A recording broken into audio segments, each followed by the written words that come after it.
BNP ছাড়া অন্য কোনো দল দেশকে সঠিকভাবে পরিচালিত করতে পারবে না, কেননা প্রতিদ্বন্দ্বী অন্য কোনো দলের সেই অভিজ্ঞতা নেই। শনিবার সিরাজগঞ্জে এক নির্বাচনী জনসভায় কথা বলেন বিএনপি চেয়ারম্যান তারেক রহমান। তিনি বলেন, এখন যারা ভোটারদের নানাভাবে বিভ্রান্ত করছে তারা গুপ্ত, এতদিন আন্দোলনেও ছিল না, আওয়ামী লীগের সঙ্গে মিশেছিল। 2 দশক পর সিরাজগঞ্জে তারেক রহমান।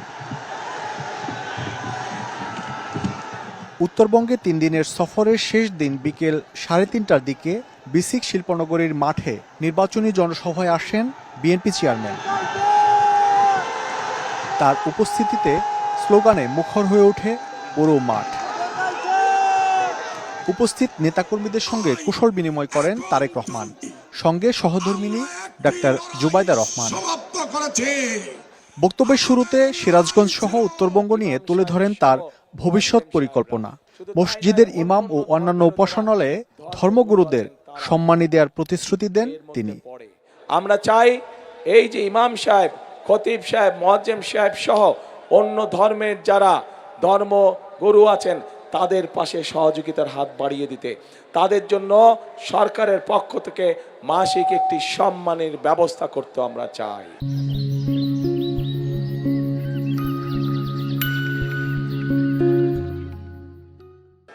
তারেক রহমান বলেন, দেশকে সঠিকভাবে পরিচালনার জন্য এখন বিএনপি ছাড়া অন্য কোনো বিকল্প নেই। জনগণ ধানের শীষকেই বেছে নেবে বলে মনে করেন তিনি। যে বাংলাদেশে প্রত্যেকটি মানুষ নিরাপদে রাতে ঘরে ঘুমোতে পারবে, আমরা সেই রকম একটি বাংলাদেশকে গড়ে তুলতে চাই। কিন্তু সেই রকম বাংলাদেশকে যদি গড়ে তুলতে হয়, অবশ্যই বাংলাদেশের মানুষের জোরালো সমর্থন প্রয়োজন, এবং আমরা দৃঢ়ভাবে বিশ্বাস করি এই সমর্থন প্রতিবারের মতন এবারও ইনশাল্লাহ বাংলাদেশের মানুষ ধানের শীষের পক্ষে রায় দিবে। বিএনপি চেয়ারম্যান বলেন, একটি দল ভোটারদের নানাভাবে বিভ্রান্ত করছে, তাদের বিষয়ে সবাইকে সতর্ক থাকতে হবে।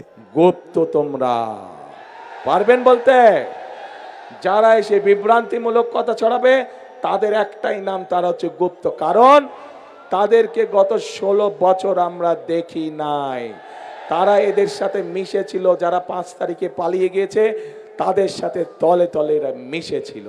পরে সিরাজগঞ্জ ও পাবনার ধানের শীষের প্রার্থীদের হাতে প্রতীক তুলে দিয়ে তাদের জন্য ভোট চান বিএনপি প্রধান। বিএনপির প্রতিটি নির্বাচনী জনসভায় দলের নেতাকর্মীদের পাশাপাশি বিপুল সংখ্যক সাধারণ মানুষ আসেন যারা তারেক রহমানের বক্তব্য শুনতে চান।